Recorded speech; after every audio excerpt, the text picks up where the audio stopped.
Jenna was 20 years old, young, sharp, bold, and a little too confident for her own good.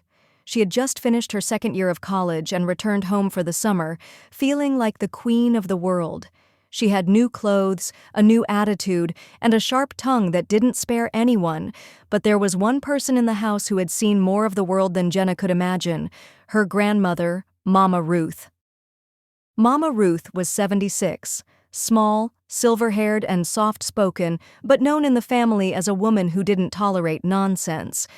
She had raised 5 children, worked 2 jobs, and helped raise Jenna when her mother was sick.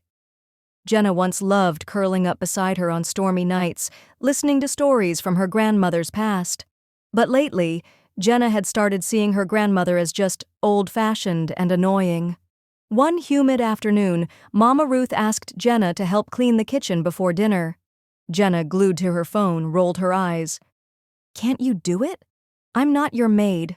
Mama Ruth stood still for a second, a spoon in her hand. "Excuse me?" Jenna scoffed. "You heard me. You're always nagging me. You don't even understand how things work these days. Maybe if you stayed out of everyone's business, people wouldn't get annoyed at you." The room went silent. Jenna's mother, who was nearby, gasped softly. Even the kitchen clock seemed to pause. Mama Ruth didn't raise her voice. She didn't cry. She just looked Jenna dead in the eye with the same stare she once used to stop 5 children from fighting with one glare. "You will go sit on that couch. Right now," she said. Jenna blinked. "Wait, what?" "You heard me, young lady. Couch." Now. Jenna didn't know why, but her legs started moving on their own. Mama Ruth disappeared into her room and came back holding something Jenna hadn't seen in years: the old paddle. It was a flat piece of polished wood with a carved handle worn at the edges. Mama Ruth had used it when Jenna was a little girl and once or twice in her early teens. Jenna never thought she'd see it again, let alone feel it. "Get up and bend over that armrest," Mama Ruth said. Jenna's mouth dropped open. "You're kidding me, right? I'm 20. Mama Ruth stepped forward slowly. "You're 20, and you think that gives you the right to speak to me like that in my house? I may be old, but I raised this family with discipline and respect. And today you forgot both. Mama, please. This is humiliating." "Good. That means it's working." Jenna gulped. She couldn't believe this was happening, but there was something about Mama Ruth's voice, firm, steady, and not open to negotiation. She slowly bent over the armrest, her heart pounding in her ears. Crack!